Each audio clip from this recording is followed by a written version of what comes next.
Crec que és molt interessant les intervencions que heu fet, però una de les singularitats també diferent de la del Congrés de Cultura Catalana és que l'únic que estem fent és oferint l'espai perquè cadascú es miri els 4 volums i col·loqui el que vulgui, introdueixi les visions des de Mallorca i des de València, des d'Andorra, des d'allà on vulgui. És a dir, que no hi ha un equip redactor que es fa responsable de col·locar els continguts adequats, sinó que l'equip només dinamitza, ofereix i millora els canals i en fa publicitat perquè tothom col·loqui allò que cregui que consideri. Enteneu? Vull dir que si el 31 de desembre que tenim previst tancar, ja veurem què passarà, però de moment és així, no hi ha o deix d'haver-hi certa cosa, no és responsabilitat dels que estem gestionant el procés, sinó és responsabilitat de tothom que no ho ha col·locat allà.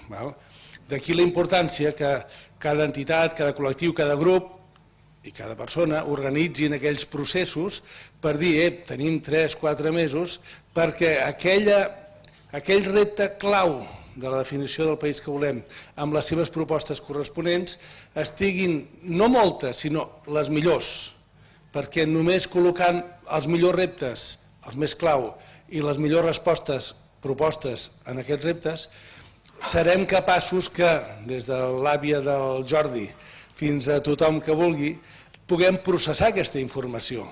Perquè, clar, en el treball convencional, com ahir ens van presentar 2 treballs, hi ha 10 experts, 20 experts, fan un seminari, fan 2 seminaris, passen 2 anys i produeixen 10 pàgines.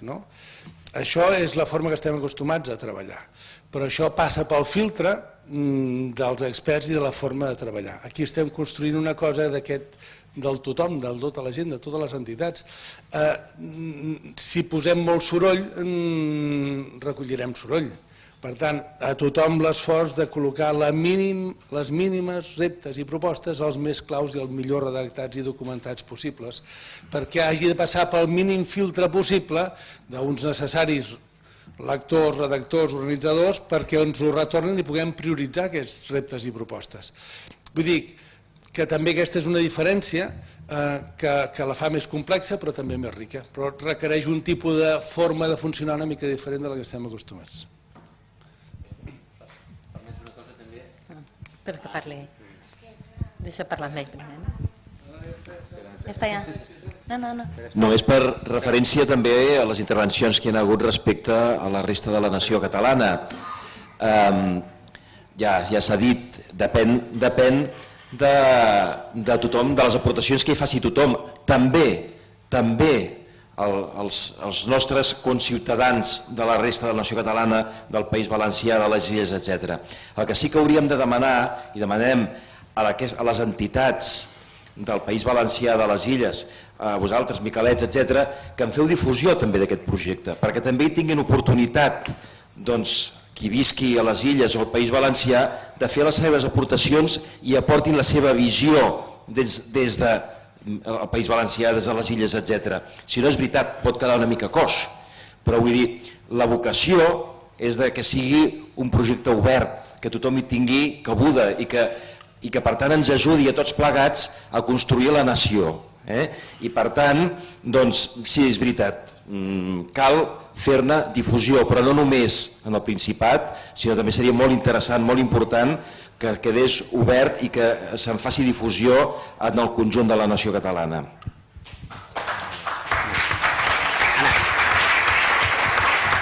Anna. Ei, no, sí, tinc, hòstia, tinc 10.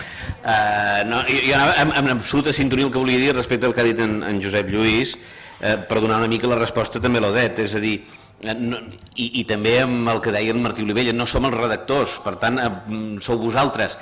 De moment ara em consta el repte 468, el repte 502 i el repte 608, almenys 3 reptes que ja parlen de la nació catalana i del deixar portes obertes a la nació catalana.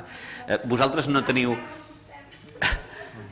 Vosaltres no els teniu numerats, però internament sí que es numeren, però almenys aquests 3, perquè els tinc aquí llistats ara, els 209 reptes que hi ha de país, aquests 3 ja parlen de la possibilitat de països catalans i d'estrictament deixar la porta oberta als països catalans.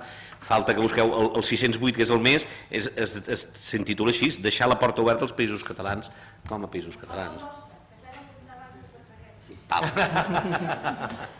Reconeixem el precedent, doncs, també.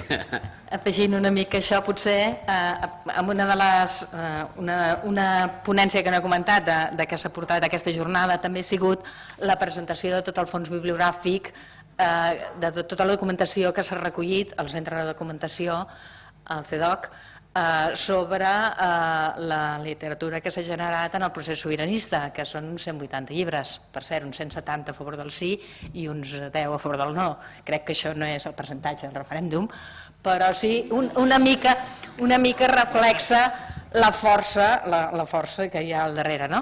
Però això ho deia una mica perquè comparant amb el procés aquest, amb el país que volem, una mica el que ha sortit, un toque una mica de pessimista sobre la validesa dels llibres, que evidentment hi ha llibres d'opinió, hi ha llibres amb dades, hi ha llibres que són opinions de persones i dades fundades o no fundades, no? A diferència d'això, que sense treure cap valor a aquesta ingent quantitat d'informació, que és molt bona, i les opinions són bones, encara que siguin dispars i no hi estiguem d'acord, però el que té el país que volem és que un posa una proposta i un altre hi aporta informació o comentaris al respecte, no? Per tant, no pots, o si dius una dada que no és certa, està allà i no queda en un llibre tancat i ningú la critica, sinó que això és un fons, no és que sigui un fons de debat, diria jo, també, però dona una mica que el que diguis, vull dir, entenc que el país que volem accepta tots els temes, no posarem límits, sempre que lògicament sigui seriós, però podem fer temes, diguem, atrevits, imaginatius, que sembli que siguin importants, el que sí que sigui que tinguin el que es diu, que tingui rigor, que tingui certesa, i si algú veu que hi ha un error o alguna cosa, doncs això sortiria, per tant té un valor especial que hem de notar. I no sé si hi ha algun comentari més, vosaltres vol comentar alguna cosa més? Doncs, si us sembla, agraïu-vos la presència, animeu-vos a participar-hi i entre tots aconseguir-lo, fer el país, fer-lo de veritat.